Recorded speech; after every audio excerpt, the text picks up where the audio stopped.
We'd been house hunting for just 2 days, but standing in the kitchen of a house on a cul-de-sac, looking out its bay window, I thought we found the place. 3 bedrooms, 3 baths, recently renovated, a walk to the restaurants in the quaint village of Rhinebeck. It had a yard for Nora and a garden for Brian. I went downstairs to check out the utilities, which were all new and crazy clean. The coup de grace, though, the cherry on the cake, and you'll know what I mean if you spend too much time and money at the Container Store, the silver electric cabinet, I tell you, the hub of power, all of its sockets and trippers were perfectly noted with, wait for it, a label maker. I was done.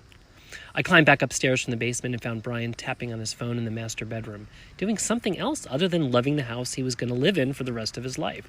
I mean, shouldn't he be measuring closet space? Don't you just love it? I blurted out. I rattled off the punch list of what was right about this place. Everything from how cute it was to the price and the organized electrical system.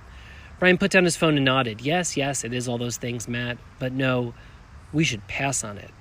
Why, I whined. Who passes on what is clearly going to be their home?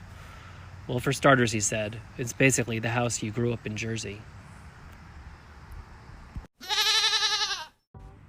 I'm Matt Zucker, and this is Cidiot Life, learning to live and love life in the Hudson Valley. Episode 2, Finding Your Town. Towns in upstate New York are legally organized as townships, and within towns are villages and hamlets. In our town of Red Hook, for example, are 2 villages, Red Hook and Tivoli, and 2 hamlets, Annandale-on-Hudson and Barrytown. This matters because each is a mini ecosystem with a flavor and radius unto itself. People take great pride in their hamlet, even if it's 4 miles wide or with 1 or no stores. Some even rarely venture out to another village unless they absolutely have to. Now, the whole hamlet-village system is fairly charming if you like hyper-local neighborhoods, where you can leave your door open and know everyone and everything that's going on, although it's fairly silly if you like political efficiency.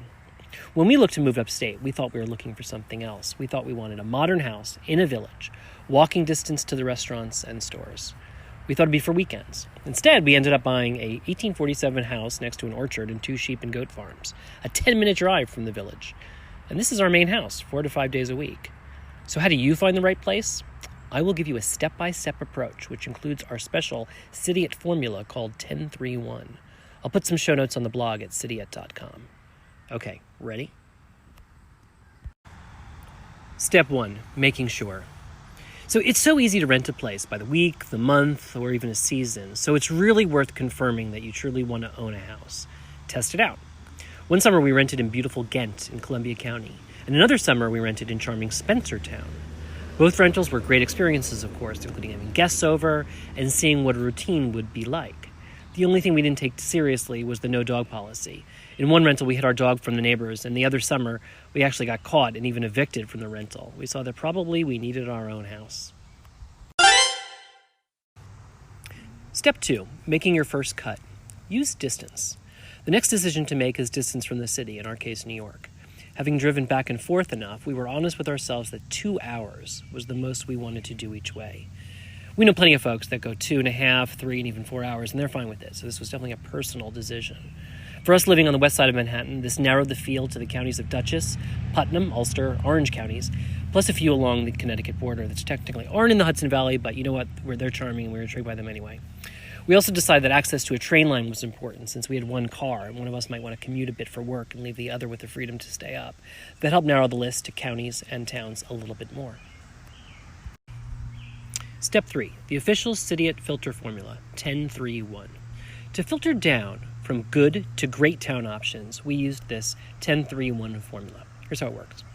The year before we planned to buy, we drove through 10 towns up and down the Hudson Valley and also Route 7 in Connecticut, having at least a breakfast, lunch, or coffee there. We then ticked off the ones we wanted to come back to and stay overnight in. Then we booked 3 weekends in 3 different towns, in 2 cases using Airbnb and in 1 a former colleague's house.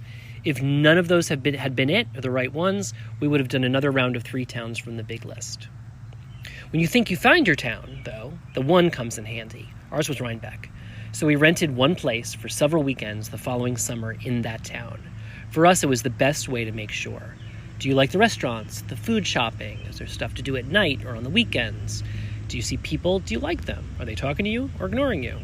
I dug into the town history as well. For example, there's a hilarious memoir called 100 Miles from Manhattan that I picked up in a local bookstore. It's the story of a Madrid radio host who moves with his wife and kids to Rhinebeck and talks about the history and culture through his eyes. It's great. So remember, 1031 isn't about the house or the rental itself. It's all about the town and being sure of where to hunt. The last step is to prepare for actual house and property hunting.